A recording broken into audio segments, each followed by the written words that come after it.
Hi, guys. This is Sarah Preston. I'm an integrative health practitioner and a midlife health coach. And my goal for you is to feel your best in the second half of life. And so I want to empower you, educate you, motivate you, inspire you to get strong and lean and healthy and have more energy and really just thrive and be healthy as you make this transition from perimenopause to menopause. So today we're going to talk about how stress is impacting you and your weight loss. And really, more than your weight loss, it's impacting how you feel and your perimenopause or menopausal symptoms. So you may have heard a lot about cortisol recently. And cortisol is not always the bad guy. We actually want cortisol. It is a good thing, but when it's chronically elevated is when it starts, to cause some problems. So we have your adrenals, and one thing that happens is what is called the great cortisol steal.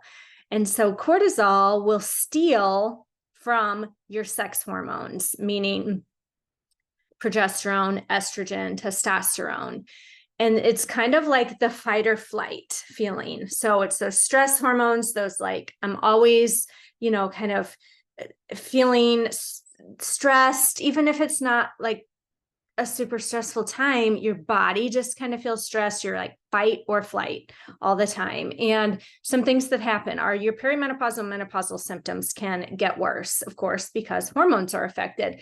You might have squirrel brain, like you can't focus, or you might have spotting, irregular periods, your digestion is off. You might have hot flashes or even cold flashes sometimes. Every cell in our body has cortisol receptors on it. And so everything can be affected, which is why you can feel this in so many different ways. A lot of times your minerals will become imbalanced in your body. Maybe you'll have trouble sleeping. You might feel tired in the evening, but wired, like you can't fall asleep. So your blood sugar can become dysregulated, and you might have insulin resistance, and that can also cause weight gain. So enough with all the bad symptoms.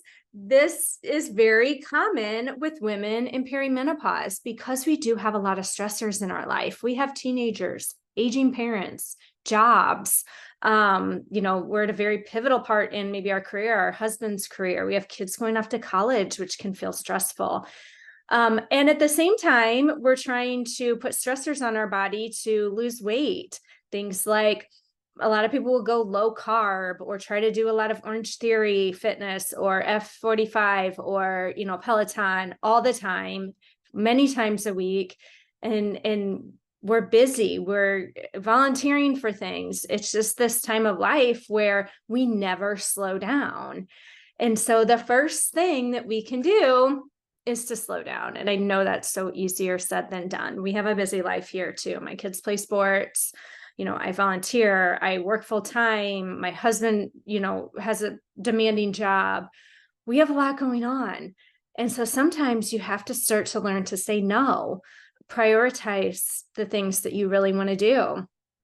And I know saying no is hard, but we can't do it all. Every time you say no to something, every time you say yes to something, you're saying no to something else. So if you're always saying yes to everybody else, you might be saying no to your own health. And so I really encourage you to look at, if you don't have a lot of time in your day to sit down, relax for 10 minutes, to get outside for a walk, I encourage you to look at the things that you're doing and how can you make time for those things? How can you say no to more things? How can you change the way you perceive your life? Are you always mad about everything? Are you always very, critical and cynical? Do you find that you are thinking all the time, I'm so stressed, I'm so stressed, I'm so stressed? I get it because I get in that situation too, thinking like, oh my gosh, I'm so stressed about this. I'm nervous about this. I'm worried about this. And you get yourself kind of worked up. Sorry.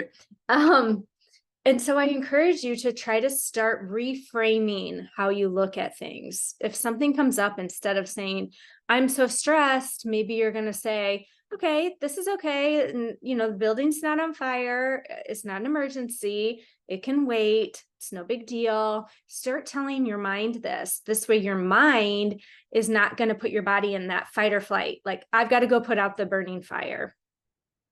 It will help to calm your nervous system a little bit. And nervous system can really play a big part in this too. So really regulating your nervous system, getting outside in nature for walks, grounding, meaning like barefoot on the ground.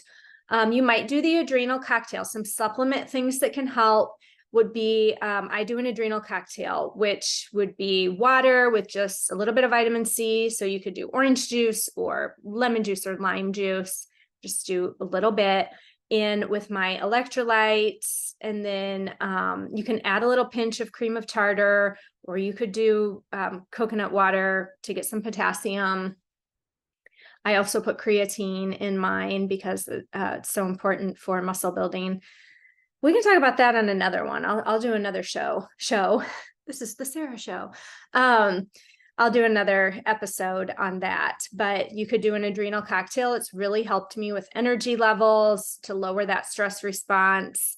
You could do B vitamins as well as magnesium. A lot of times if you have high cortisol, or actually when you get low cortisol, many times that's like the final stage of adrenal issues is when it's actually really low. So if you have cortisol issues, sometimes it depletes your minerals, like I said before, and magnesium is one of those. So you can take some magnesium, but you can't, the supplements aren't going to change if your life is constantly on overdrive. So can you take 5 to 10 minutes throughout the day to just be where you are, be present, stop worrying about everything else that's going on, and just be there. I saw something the other day where somebody said, when you're washing your hands and you're thinking about washing your hands.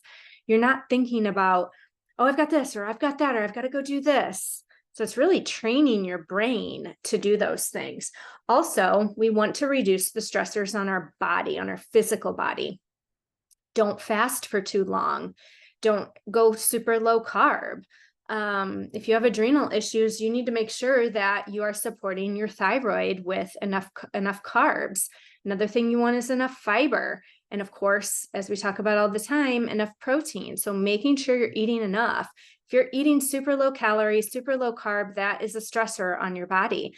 Watch those HIIT workouts. They shouldn't be longer than 20 to 30 minutes, and they shouldn't be 5 days a week. Again, like I talked about before, if you think going to, Orange Theory 4 times a week, or doing an hour-long run several times a week is the answer, it's probably working against you. It could be why you're holding on to that belly fat. It could be why you're feeling so run down or so stressed. So look at your exercise, look at your nutrition, look at your exercise.